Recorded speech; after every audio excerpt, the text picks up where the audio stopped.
di bidang pengawasan dalam keadaan sehat walafiat.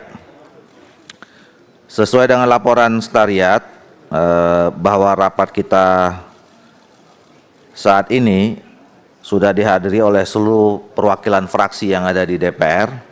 Oleh karena itu saya bisa menyatakan bahwa forum ini sudah memenuhi quorum dan telah sesuai dengan ketentuan pasal 281 ayat 1 Peraturan Tata Tertib DPR RI. Oleh karena itu berkenanlah kami membuka rapat ini dan rapat ini dinyatakan terbuka untuk umum.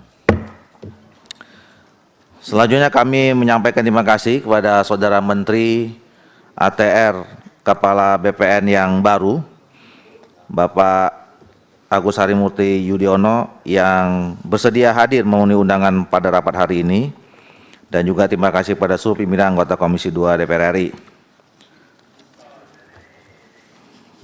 Bapak Ibu sekalian, rasa-rasanya rapat hari ini rapat yang paling ramai dengan Menteri ATR BPN selama periode ini.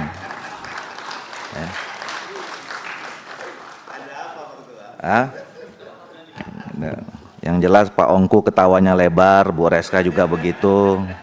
Pak Zul yang tadinya agak jarang ketemu kita ada hari ini.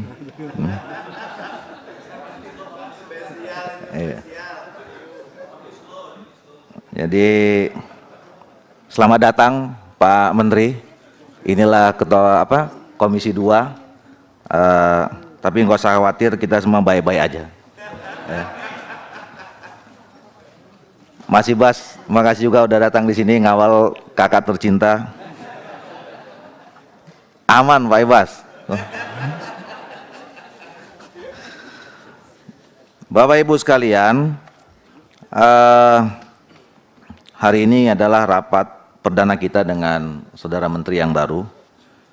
Tentu saya kira apalagi ini momen di bulan puasa, ya, lebih pada silaturahim, ya.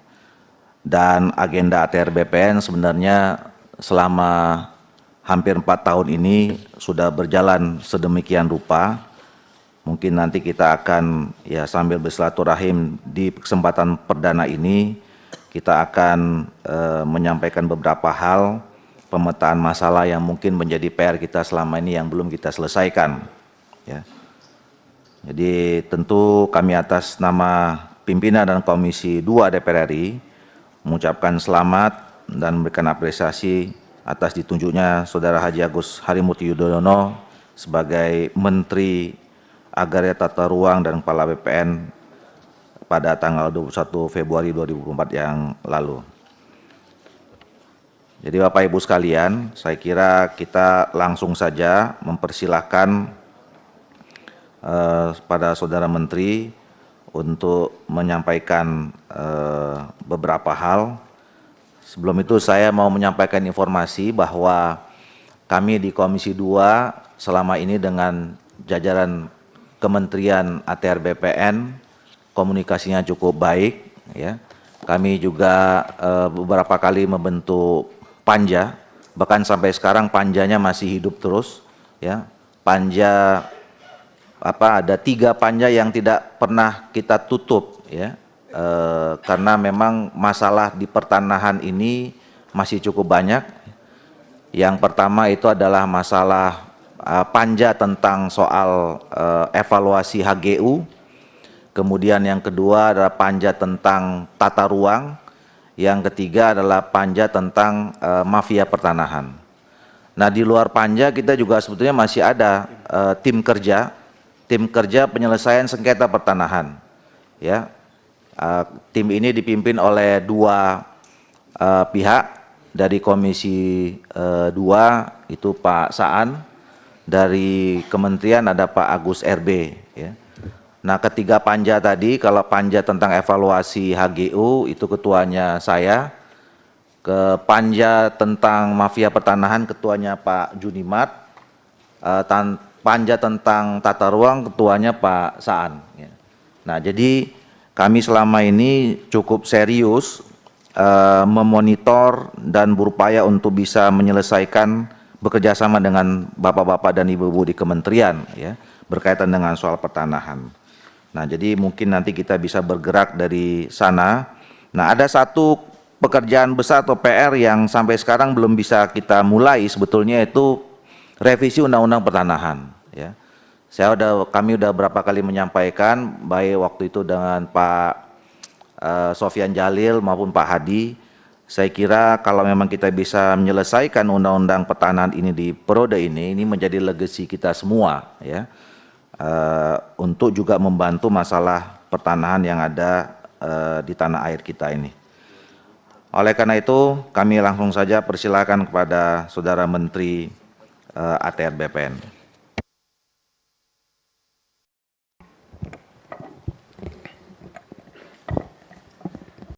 Terima kasih. Bismillahirrahmanirrahim. Assalamualaikum warahmatullahi wabarakatuh.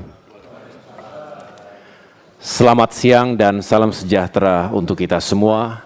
Shalom, Om Swastiastu, Namo Buddhaya, salam kebajikan. Yang terhormat Ketua, para Wakil Ketua, dan para anggota Komisi 2 Dewan Perwakilan Rakyat Republik Indonesia. Alhamdulillahirrabbilalamin, marilah kita memanjatkan puji syukur kehadirat Allah Subhanahu wa Ta'ala, karena hari ini kita bisa mengikuti rapat kerja dalam keadaan sehat walafiat. Pada kesempatan yang baik ini, saya juga ingin mengucapkan selamat menunaikan ibadah puasa Ramadan 1445 Hijriah bagi yang menjalankannya. Semoga puasa kita diterima oleh Allah Subhanahu wa Ta'ala. Amin ya Rabbal Alamin. Kami menyambut gembira undangan dari pimpinan DPR RI untuk melaksanakan rapat kerja pada hari ini sebagai bahan pertanggungjawaban kita semua, baik eksekutif maupun legislatif, kepada rakyat Indonesia, sekaligus wadah konsultasi dan koordinasi. Ini forum yang baik bagi kita untuk saling bertukar pikiran, gagasan, persoalan, dan solusi yang terbaik, sehingga semangatnya adalah saling membangun sinergi dan kolaborasi. Sesuai dengan undangan yang kami terima, rapat kerja kali ini akan membahas tentang perkenalan saya selaku pejabat Menteri ATR Kepala BPN yang baru dan program kerja Kementerian ATR BPN tahun 2024 bersama Komisi 2 DPR RI selaku mitra kerja Kementerian ATR BPN. Yang terhormat Ketua, para Wakil Ketua, dan para anggota Komisi 2 Dewan Perwakilan Rakyat Republik Indonesia. Terkait perkenalan sebagai agenda pertama, saya Agus Harimurti Yudhoyono izin menyampaikan latar belakang profesi maupun pendidikan yang saya miliki. Latar belakang profesi saya adalah perwira militer, wira swasta, dan politisi. Selama 16 tahun bertugas di TNI, saya menempuh penugasan operasi, baik di dalam maupun luar negeri, termasuk misi perdamaian PBB di wilayah konflik perbatasan Lebanon-Israel. Pasca purna tugas dari TNI, saya berwira swasta dengan merintis beberapa usaha di bidang industri kreatif sejak 2017. Sedangkan sebagai politisi, saya menempuh karir politik selama 8 tahun terakhir ini, mulai dari jabatan ad hoc sebagai Komandan Kogasma Partai Demokrat hingga Wakil Ketua Umum, dan akhirnya terpilih secara aklamasi sebagai Ketua Umum Partai Demokrat masa bakti 2020-2025. Adapun terkait latar belakang pendidikan, saya adalah alumnus Akademi Militer tahun 2000, kemudian menempuh sekolah lanjutan perwira di Fort Benning tahun 2010, dan pada tahun 2015 melaksanakan pendidikan di US Army Command and General Staff College, Fort Leavenworth, Amerika Serikat. Selain itu, saya juga menempuh pendidikan umum program master di 3 universitas. Pada tahun 2006 di Nanyang Technological University, Singapura, bidang kajian strategis. Lalu pada tahun 2010 di John F. Kennedy School of Government, Harvard University, bidang administrasi publik. Kemudian pada tahun 2015 di Webster University, Amerika Serikat, bidang kepemimpinan dan manajemen. Dan pada saat ini saya sedang menempuh program doktoral bidang pengembangan sumber daya manusia di Universitas Erlangga, Surabaya. Sebagai tambahan latar belakang saya, di bidang sosial kemasyarakatan, saya adalah pendiri sekaligus pembina AHI Foundation sejak 2017, yang bergerak di bidang pendidikan, kesehatan, dan lingkungan hidup. Saya juga adalah co-founder The Yudhoyono Institute, TYI, sebuah lembaga think tank yang fokus pada isu-isu demokrasi, kesejahteraan, dan keamanan sejak tahun 2017. Pada tahun 2020, saya mendirikan Overlanding Indonesia, yaitu komunitas penjelajah dan pecinta alam Indonesia. Dengan latar belakang profesi, pendidikan, pengalaman dan penugasan, serta aktivitas sosial kemasyarakatan yang saya miliki, serta dengan dukungan seluruh aparatur Kementerian ATR BPN, yang hari ini hadir bersama saya, Bapak Wakil Menteri, Bapak Sekretaris Jenderal, Bapak Inspektorat Jenderal, para Dirjen, Eselon 1, dan tentunya juga atas dukungan mitra kerja kami, Komisi 2 DPR RI, insya Allah akan menjadi modal dasar bagi saya dalam memimpin Kementerian ATR BPN selama 7 bulan ke depan. Saya bersyukur sehari sebelum dilantik menjadi Menteri ATR Kepala BPN pada tanggal 21 Februari tahun 2024, menggantikan Bapak Hadi Cahyanto yang kini menjadi Menko Polhukam, Bapak Presiden Joko Widodo meyakinkan saya bahwa untuk memimpin Kementerian ATR BPN ini, modal dasarnya adalah leadership dan juga manajemen. Hal ini menjadi motivasi yang kuat bagi saya untuk menerima dan menjalankan amanah ini. Yang terhormat Ketua, para Wakil Ketua, dan para anggota Komisi 2 Dewan Perwakilan Rakyat Republik Indonesia. Memasuki agenda kedua, tentang program kerja Kementerian ATR BPN tahun 2024. Kami izin melaporkan terlebih dahulu capaian kinerja realisasi pelaksanaan anggaran dan fisik tahun 2023. Berdasarkan DIPA tahun anggaran 2023, alokasi anggaran Kementerian ATR BPN sebesar 8.072.163.385.000 rupiah. Adapun capaian realisasinya sebesar 7.874.984.280.962 rupiah atau sebesar 97,56%. Sedangkan penerimaan negara bukan pajak (PNBP) tahun 2023 dari target sebesar 2,5 triliun rupiah. Realisasi capaiannya menggembirakan karena melebihi target, yakni 3,05 triliun rupiah atau sekitar 121,89%. Kementerian ATR BPN sampai dengan akhir tahun 2023 telah merealisasikan program dan kegiatan yang merupakan prioritas nasional. Ada 3 program yang sesuai dengan target, yaitu akses reform, realisasinya 100%.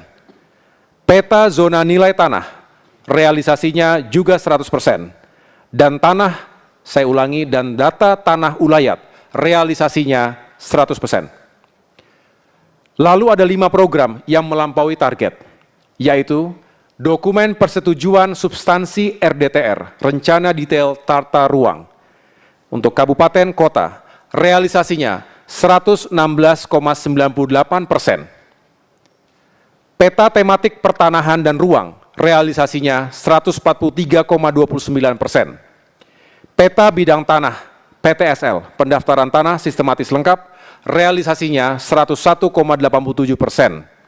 Data dan informasi P4T, penguasaan, pemilikan, penggunaan, dan pemanfaatan tanah, realisasinya 100,16%. Penanganan sengketa, perkara, konflik, dan kejahatan pertanahan, realisasinya 120,32%. Kemudian ada 2 program yang hampir mencapai target, yaitu SK redistribusi, realisasinya 98,15%, dan sertifikat hak atas tanah PTSL, realisasinya 96,24%. Hingga saat ini, dari target 126 juta bidang tanah, Kementerian ATR BPN sudah berhasil mendaftar 111 juta bidang tanah, di mana 90,9 juta bidang tanah sudah bersertifikat. Di tahun 2024, kami menargetkan dapat mendaftarkan 9 juta bidang tanah, sehingga akan tercapai 120 juta bidang tanah terdaftar pada akhir tahun ini. Insya Allah, pada tahun 2025, ada tambahan 6 juta bidang tanah, sehingga total terdaftar mencapai 100% sesuai dengan target pemerintah. Pendaftaran tanah memberikan economic added value, Saya ulangi, economic value added kepada negara dan masyarakat. Sejak dilaksanakannya pendaftaran tanah sistematis lengkap PTSL tahun 2017 hingga tahun 2023, EVA yang telah dicapai sebesar 6.076 triliun rupiah yang terdiri dari pajak penghasilan, PPH, bea perolehan hak tanah dan bangunan, BPHTB, penerimaan negara bukan pajak, PNBP, dan nilai hak tanggungan atau HT. Selanjutnya, untuk menyukseskan program pendaftaran tanah itu, saat ini kita sudah memiliki 13 kabupaten kota lengkap. Artinya, di kabupaten kota itu, seluruh bidang tanah terpetakan dan lengkap, baik secara spasial maupun yuridis yang bertujuan untuk meminimalisir pergerakan mafia tanah, mendukung proses digitalisasi administrasi tanah, serta memberikan kepastian hukum hak atas tanah kepada masyarakat. 13 kabupaten kota lengkap itu antara lain Kota Sibolga, Kota Metro, Kota Bontang, Kota Bogor, Kota Jakarta Utara, Kota Jakarta Barat, Kota Jakarta Pusat, Kota Tegal, Kota Yogyakarta, Kota Surakarta, Kota Madiun, Kota Denpasar, dan Kabupaten Badung. Kabupaten kota lengkap ini merupakan bagian dari 104 kantor pertanahan yang telah kami tetapkan sebagai prioritas program pendaftaran tanah kabupaten kota lengkap hingga akhir 2024. Program itu tersebar di 30 provinsi, mulai dari Pulau Sumatera, Jawa, Bali, Nusa Tenggara, Kalimantan, Sulawesi, Maluku, hingga Papua. Yang terhormat Ketua, Wakil Ketua, dan para anggota Komisi 2 DPR RI, selanjutnya kami akan menyampaikan rencana program, kegiatan, dan anggaran Kementerian ATR BPN tahun anggaran 2024 sebagai berikut. Berdasarkan DIPA Kementerian ATR BPN, pagu anggaran tahun anggaran 2024 saat ini sebesar 7.589.193.179 rupiah. Total pagu anggaran untuk program dukungan manajemen sekitar 4,62 triliun rupiah. Untuk program pengelolaan dan pelayanan pertanahan sekitar 2,86 triliun rupiah. Dan untuk program penyelenggaraan penataan ruang sekitar 109 miliar rupiah. Berdasarkan surat edaran Kementerian Keuangan nomor S1082 MK02 2023 pada tanggal 29 Desember 2023 tahun anggaran 2024, pemerintah melanjutkan kebijakan automatic adjustment sebesar 50,15 triliun rupiah untuk seluruh kementerian lembaga, di mana automatic adjustment Kementerian ATR BPN sebesar 404,31 miliar rupiah dengan sumber dana rupiah murni. Pagu anggaran tahun 2024 per eselon 1 kami rincikan sebagai berikut. Untuk Sekretariat Jenderal, sekitar 7,16 triliun rupiah. Inspektorat Jenderal sekitar 28,6 miliar rupiah. Ditjen Tata Ruang sekitar 112,27 miliar rupiah. Ditjen Survei dan Pemetaan Pertanahan dan Ruang sekitar 99,07 miliar rupiah. Ditjen Penetapan Hak dan Pendaftaran Tanah sekitar 48,63 miliar rupiah.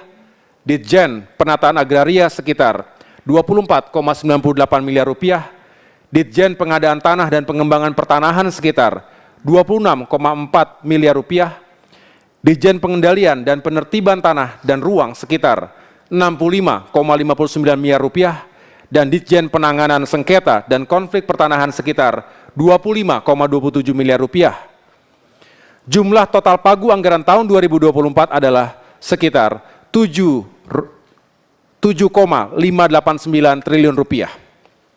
Dari jumlah total itu, pagu anggaran untuk belanja operasional sekitar 3,794 triliun rupiah dan untuk belanja non-operasional sekitar 3,795 triliun rupiah. Belanja operasional digunakan untuk gaji, tunjangan, saya ulangi, untuk gaji, tunjangan, kebutuhan operasional, pemeliharaan kantor, dan lain-lain. Sedangkan belanja non-operasional digunakan untuk mendukung program atau kegiatan dukungan manajemen, pengelolaan dan pelayanan pertanahan, serta penyelenggaraan penataan ruang, sesuai dengan output utama yang telah ditetapkan. Rancangan program dan kegiatan Kementerian ATR BPN tahun 2024 merujuk pada Rancangan Tema Rencana Kerja Pemerintah RKP tahun 2024, yaitu mempercepat transformasi ekonomi yang inklusif dan berkelanjutan. Kemudian dijabarkan dalam tematik perencanaan tahunan yang merupakan tahun institusi berstandar dunia. Sebagai pelaksanaan tahun keempat Peraturan Menteri ATR Kepala BPN nomor 27 tahun 2020 tentang rencana strategis Renstra Kementerian ATR BPN pada tahun 2020 hingga 2024. Rancangan tersebut memprioritaskan kegiatan-kegiatan sebagai berikut. Pertama, digitalisasi data pertanahan berupa layanan elektronik dan sertifikat elektronik. Dua, percepatan pemenuhan peta panjang batas kawasan hutan.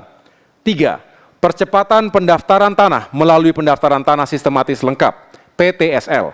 Empat, manajemen aset lahan dalam pemberdayaan masyarakat, reforma agraria yang terdiri dari aset reform, yaitu redistribusi tanah dan akses reform, yang merupakan major project dalam rangka mendukung pengembangan wilayah untuk mengurangi kesenjangan.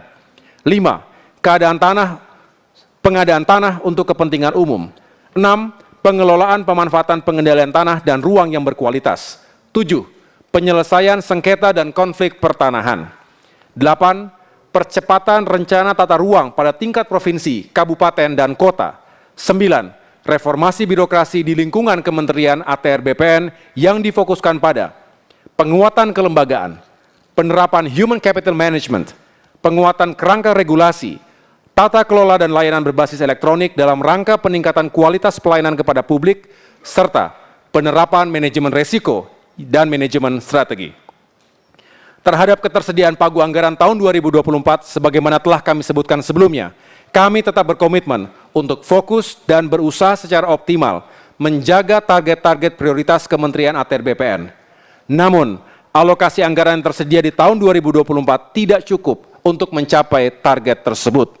Untuk itu, dalam rangka meningkatkan PNBP kita juga, kami telah berkoordinasi dengan Menteri Keuangan agar Kementerian ATR BPN mendapatkan penambahan anggaran sebesar 675,87 miliar rupiah yang bersumber dari penerimaan PNBP 2023. Adapun dari dana tersebut, 300 miliar rupiah dialokasikan untuk PTSL, 100,4 miliar rupiah dialokasikan untuk RDTR, dan 225,46 miliar rupiah dialokasikan untuk penyiapan 104 kabupaten kota lengkap dan transformasi digital. Yang terhormat, Ketua, para Wakil Ketua, dan para anggota Komisi 2 DPR RI. Selain menjalankan dan melanjutkan program kerja dan anggaran tahun 2024 yang telah disusun oleh pejabat sebelumnya, kami juga akan melaksanakan 3 arahan Bapak Presiden sebagai prioritas utama yang disampaikan setelah kami dilantik. Arahan tersebut sebenarnya sudah menjadi bagian dari program kerja Kementerian ATR BPN. Tetapi kami akan lebih memastikan pelaksanaannya sebagai prioritas utama dan masuk dalam program 100 hari dalam intensitasnya, yaitu 1. Penerapan sertifikat tanah elektronik agar lebih masif. 2. Revisi PP nomor 18 tahun 2021 terkait pemberian hak atas tanah dalam mendukung pelaksanaan carbon trading. 3. Pendaftaran 120 juta bidang tanah melalui program pendaftaran tanah sistematis lengkap. Beberapa program prioritas lainnya adalah 1. Ikut menyukseskan pembangunan IKN dengan menyelesaikan 2086 hektar lahan tanah di sekitar kawasan inti ibu kota Nusantara di Kalimantan Timur dengan tetap menjaga rasa keadilan bagi masyarakat. 2. Mendukung terjaganya iklim investasi yang sehat, sekaligus hadirnya rasa keadilan bagi masyarakat, khususnya dalam penyelesaian kasus rempang di Kepulauan Riau. 3. Menyelamatkan aset-aset negara, diantaranya dalam penyelesaian kasus hukum Hotel Sultan Jakarta. 4. Memberantas mafia tanah yang menyengsarakan rakyat dan merugikan keuangan negara. Terkait mafia tanah ini, memang memerlukan penanganan khusus. Belum 2 hari menjadi Menteri ATR Kepala BPN, ribuan pesan melalui telepon seluler dan juga media sosial melaporkan aksi para mafia tanah. Saya lalu menyusun rencana untuk memberantas para mafia tanah ini. Ada 2 strategi. Strategi pertama, pencegahan. Kegiatan pencegahan dilakukan dengan mendorong proses sertifikasi secara masif. Dengan adanya sertifikat, rakyat memiliki kepastian hukum. Pencegahan juga dilakukan secara internal, melalui kerjasama yang intensif dengan aparat penegak hukum, baik kepolisian maupun kejaksaan. 2 minggu lalu kami melaksanakan kegiatan pra-operasi pencegahan dan penyelesaian tindak pidana pertanahan. Lalu dilanjutkan dengan kegiatan rapat kerja nasional yang dihadiri oleh para Kepala Kanwil dan Kepala Kantor Pertanahan se-Indonesia. Saya menegaskan, tidak boleh lagi ada oknum atau pejabat internal yang justru disengaja ataupun tidak disengaja terlibat dalam praktik-praktik tindak pidana pertanahan. Saya juga telah menginstruksikan kepada Inspektorat Jenderal untuk melakukan pengawasan internal secara ketat. Pendekatan preventif tentu jauh lebih baik dibandingkan pendekatan represif. Tapi, jika ada oknum yang melanggar, kami akan bertindak tegas sesuai dengan aturan yang berlaku. Sebaliknya, jika pejabat itu sudah bekerja sesuai dengan aturan, maka saya tidak akan membiarkan ada pejabat Kementerian ATR BPN yang masuk penjara akibat ulah mafia tanah ini. Saya akan bela dengan menggunakan seluruh cara dan sumber daya yang kita miliki. Komitmen saya adalah menegakkan kebenaran dan keadilan di institusi Kementerian ATR BPN. Strategi kedua, penindakan. Setiap laporan masyarakat yang masuk akan kami proses dan lakukan penyelidikan. Jika terbukti bersalah, maka akan diproses secara hukum. Minggu lalu, saya baru saja kembali dari Surabaya untuk mengungkap mafia tanah di Jawa Timur. Korbannya bukan saja masyarakat, tetapi juga pejabat daerah. Tanda tangan salah satu kepala dinas dipalsukan oleh para mafia tanah ini. Ini sudah keterlaluan. Kegiatan pengungkapan mafia tanah itu akan kami terus lanjutkan di beberapa daerah lainnya. Hal ini untuk membuktikan bahwa zona integritas di Kementerian ATR BPN bukan hanya sekedar formalitas. Dan gebuk mafia tanah ini bukan hanya sekedar jargon, melainkan aksi nyata.